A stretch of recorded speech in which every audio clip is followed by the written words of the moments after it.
This is video 2.1, and the goal of this video is to be able to find restrictions in the domain and the vertical asymptotes for rational functions. So some of the notation that we're going to be introducing here, you may or may not have seen in the past, but what's important is that you are prepared to use it in the future, because you'll see it a lot in calculus when you're starting to understand what a derivative is, which is one of the number one topics that you're going to cover in calculus. And we'll see that at the end of the school year as well in this class. So the fine restriction on the domain and the vertical asymptotes for a rational function. First of all, what is a rational function? So let's take a look at these three functions. These are three rational functions. Rational functions are functions that are a ratio, hence the word rational.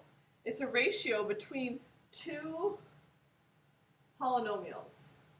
So it's going to be a fraction between two polynomials. So in each of these, we have a ratio between two polynomials in all three of these functions. Okay? So now, how to find the domain? So domain, remember, is the restrictions on the x value.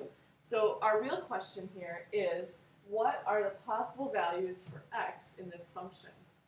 So we're looking for possible values for x and what x cannot be in this function, in each of these functions. So this first one, the number one thing we have to look at for rational functions is the denominator. There's one thing we can't do in math, and that's divide by 0. So what we're going to look at is when we're dividing by 0. So we're looking at the denominator, x minus 3, and we're saying, when is that denominator 0?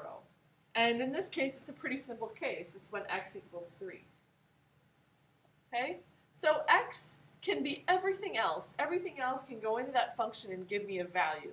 But the only thing it can't be, the only thing we can't plug in is 3, because that would make the denominator 0.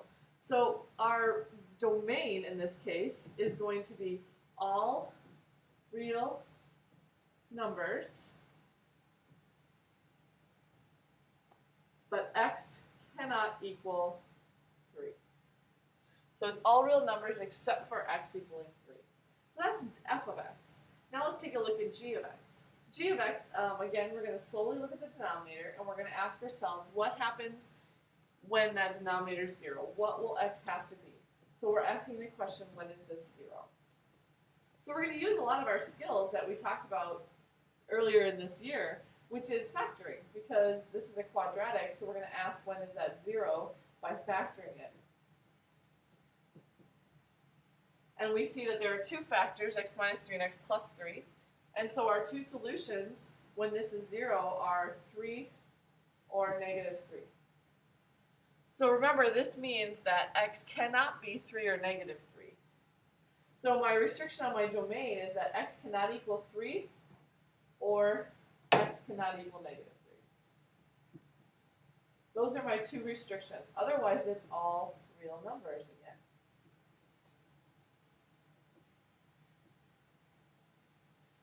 So we have all real numbers for both of these, except for a couple of restrictions. And we're going to talk about what happens at those points, and what happens as x gets close to 3 for each of these, or negative 3 for g of x. Now the final one, h of x. H of x, we're again going to look at the denominator. And we're going to ask ourselves, when is the denominator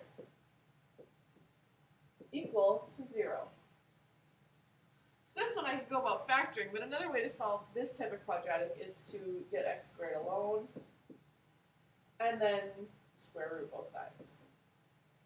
And so I get x equals positive or negative the square root of negative 9. Well, hopefully we realize negative 9, the square root of negative 9 is an imaginary number. So x equals positive or negative 3i. Because negative 1 is I, square root of negative 1 is I, excuse me, and the square root of 9 is 3.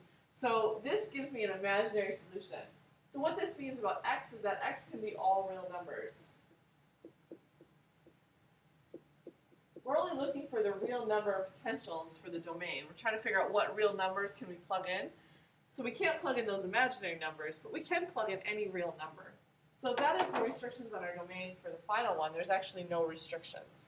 So it's a rational function. Some rational functions have no restrictions, some have many. So we're going to be seeing that throughout this section. So let's take a look at our next objective, which is to understand how to work with arrow notation. So we're going to take a look at a couple of these pieces here. So first of all, vertical asymptotes. So let's talk about what those mean again. So first of all, vertical asymptote on the y-axis. Let's find the y-axis, and hopefully you see and start to recall what an asymptote is. An asymptote is a line that a function gets infinitely close to but never crosses. It can never cross this vertical asymptote. Okay, so we're seeing this function get really close to this. We're seeing the red line get really close, but it looks like it's never going to touch down here, nor is it going to touch up here. Okay, so what this means is that this vertical asymptote is saying that I can never get 0. I can never get 0 for y, because that's the line y, I'm sorry, not the line y equals 0, it's the line x equals 0. So it's saying x can never equal 0, because all along this line x is 0, this vertical asymptote. So let's take a look at our function. Remember, our function is 1 over x, and this should make sense that x can never be 0, because then again we have the denominator of 0. So this creates a vertical asymptote at x equals 0. Now, what does that mean for our arrow notation? When we're talking about arrow notation, we're going to describe what's happening to the graph at the asymptote. So we're going to tell, okay, so as x approaches 0 from the left, and the way we denote left is by putting this little minus sign to the right of the number we're approaching. Because to the left side is the negatives, the smaller numbers, and to the right is the positives. So this is saying as x approaches 0 from the left, the function approaches what? So we're going to take a look at the function. So we're on the left-hand side of the graph, so we're over in this space here, and we're on the function, and we're traveling, and we're approaching 0, and what's happening to the function? It is shooting down to negative infinity. So that's what we would say for this arrow notation, that as we approach f of x from the left, x from the left, 0 from the left, the function approaches negative infinity.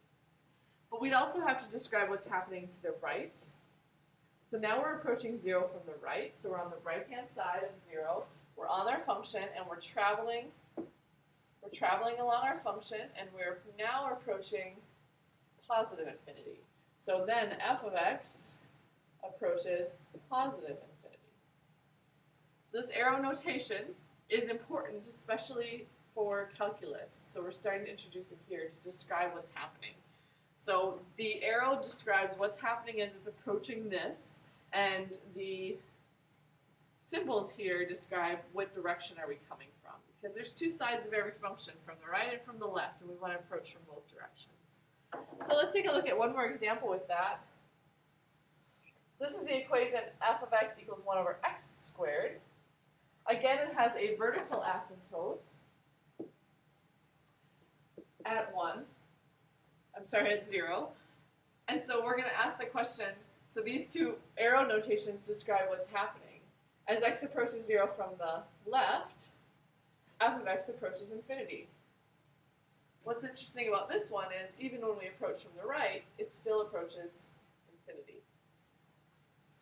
Hopefully you're also noticing that this one has a horizontal asymptote that appears that y will never be 0. Looks like y will never be 0. So the way we describe this is we say as, in case you can't read this, as x approaches negative infinity, f of x approaches 0.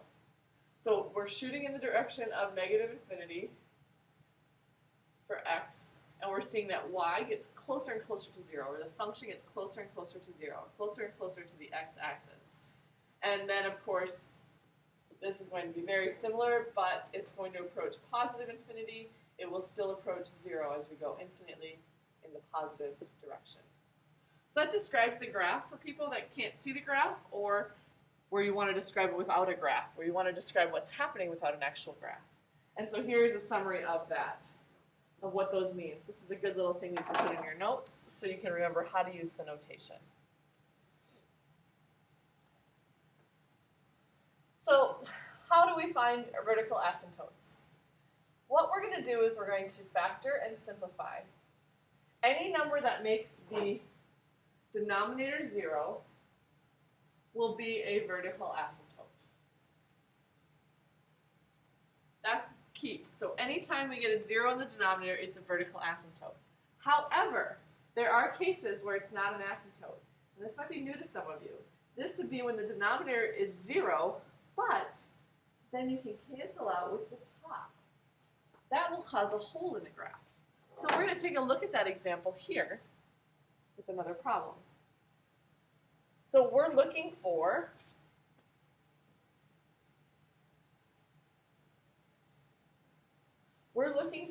the denominator, and we're going to factor everything here. And we're going to look for what makes it 0, and that's going to be a vertical asymptote, unless it cancels with the top. So hopefully you're already noticing that that's going to happen. So the denominator, in this case, can factor into the following. Now what that means is that there's a vertical asymptote at x equals 3 and x equals negative 3. Because that negative 3 is right here and x equals 3 right here. Those are both vertical asymptotes. They do not cancel with the top. So these are my vertical asymptotes. Now, for the next function, again, we factor the denominator, and we'll get x minus 3 times x plus 3. Now notice that one of the factors will cancel with the top. This means that, again, we'll still have an asymptote at x equals 3, because that's what makes this factor 0. But at x equals negative 3, there'll be a hole. At x equals negative 3, there'll be a hole. X equals 3 is your vertical asymptote. So when we see things canceling, and we'll talk a little bit more about canceling in class, but whenever we have common factors on top and bottom, the whole factor cancels. Okay, you can't just have x plus 2 and x plus 1 and cancel the x's. That doesn't work. Those aren't factors, those are addends. Those are things being added. Now this final one, we remember the bottom is never 0. This has no vertical asymptotes because the bottom is never 0. So your job, let's take a look at let's take a look at the pictures of these graphs and verify that we actually have those cases. We'll talk more about how to finish the graphs, but we see the 2 vertical asymptotes for this one. For the second function, remember it had 1 vertical asymptote at 3, and then at negative 3 it had a hole. So there actually is a little open circle there to describe the hole. And the hole, we'll talk about how to find the hole, but it's really just looking at, okay, what would it be if the bottom wasn't 0? And we'll talk about that in class tomorrow. This final one has no asymptotes. It's definitely a funky graph, but it is a function, and it has 0 holes, 0 asymptotes. Your checkpoint today is to try and describe the domain, like we did in the first couple slides. So describe what x cannot equal, and also decide if you can find any vertical asymptotes or if you think there might be a hole. So number 1 step is to try and factor these things. Factor the top and factor the bottom. Get that set up. Everyone can do that step. The second step, finding the asymptotes and the holes, give it a shot. Okay, give it a shot on figuring out what the domain is and what the asymptotes and holes are, and bring your questions into class.